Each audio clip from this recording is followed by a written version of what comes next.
Hi, I'm James Vowles. I'm the Motorsport Strategy Director for the team, and I'm here to answer your questions about the Hungarian Grand Prix.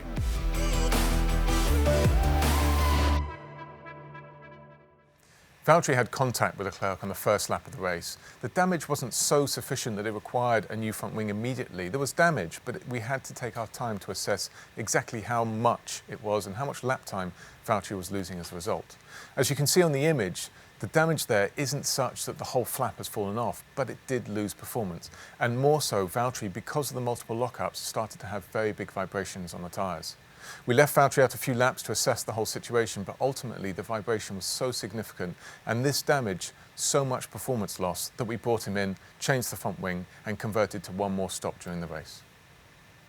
On the first stint of the race, it was clear that in order to beat Verstappen, we're either going to have to undercut him or do an overcut and try and create a tyre offset. Obviously we went for the latter of the two, but we very much considered the undercut.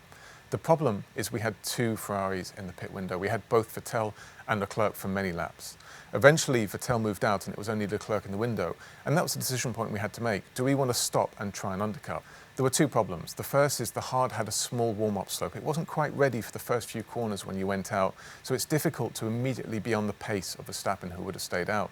The second is you would have to overtake a very fast Ferrari immediately on exit. And the reality is when you're only a second and a half behind the car, like Verstappen, you're not going to make all that time up and out lap. So we decided to stay long. Verstappen stopped on the first opportunity he could where he had a free air gap. That was the right thing for them to do, and that then led us to go long and offset.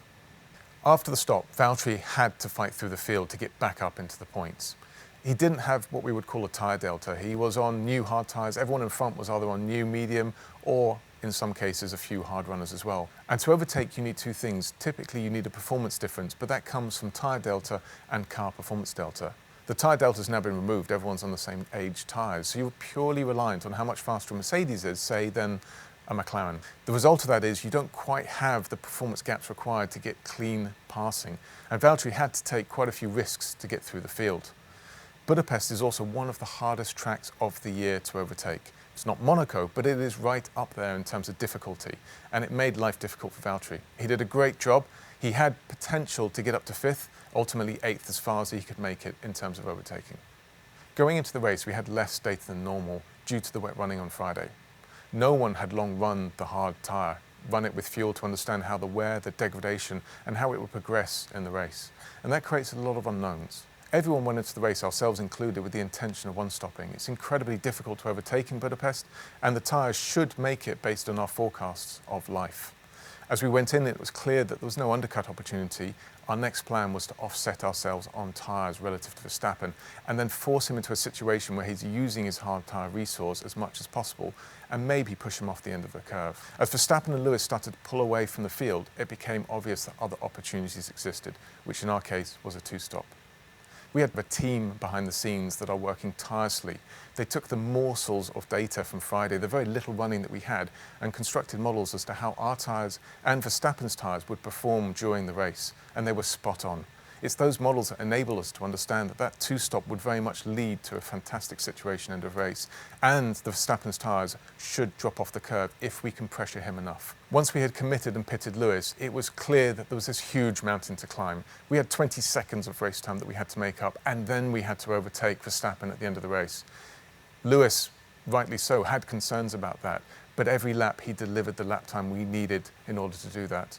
It caused Verstappen to have to respond and fight hard and use the tyres that he had available to him to try and build that gap further, but was with no avail. Ultimately, he fell off the tyre curve as the team predicted, and we ended up with the win. For Lewis's final stop, we had a choice between a soft or a medium. We had seen from Friday's work that the soft wasn't as resilient, it had more degradation, and that was in cooler temperatures than we were experiencing in the race. More so though, we need a tyre that's extremely strong right at the end of the stint, once you've caught to the back of Verstappen, and the medium became the obvious choice. You may have seen on TV clouds of black dust coming out from the front wheels, or perhaps heard some of the comments that we had given to Lewis about his brake situation. They were hot. Budapest is a difficult track to cool the brakes. There aren't really long enough straights, and when you're in traffic behind a car ahead, lap after lap, you don't get the airflow required to bring the temperatures down. The result of that is Lewis had to do quite a bit of management to take the temperature out of the brakes. You brake a little bit less and lift a little bit more into the corners. And he did all of that while still attacking Verstappen lap after lap and delivering the lap times that we needed him to do. He did a great job, brakes made it to the end, and ultimately he got the win. The feeling when you win a race and that you and your team have delivered everything across the race weekend and are a part of the result is incredible. You feel your heart beating in your chest the whole way through. You feel all the emotions come out in one go. You would have seen Toto's expression of joy as well. That's nothing compared to being able to go onto the podium and have the privilege of representing the team. It's emotions like no other. You're up there and you can see thousands of people looking back at you, and you realize that you're a part of something incredibly special and you're a part of history.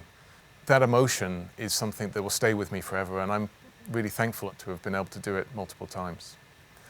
When you're up there though, what you learn very, very quickly is Lewis has been there far more than you have, and he knows what to do.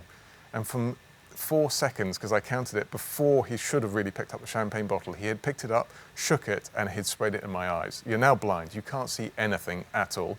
What's more, it's now dripping on the ground. I'm fumbling all over the place, and I appreciate I embarrassed myself. I'm really, really thankful for everything, and I'm so glad I had the opportunity to be there, and it's an emotion and a memory that will stay with me forever.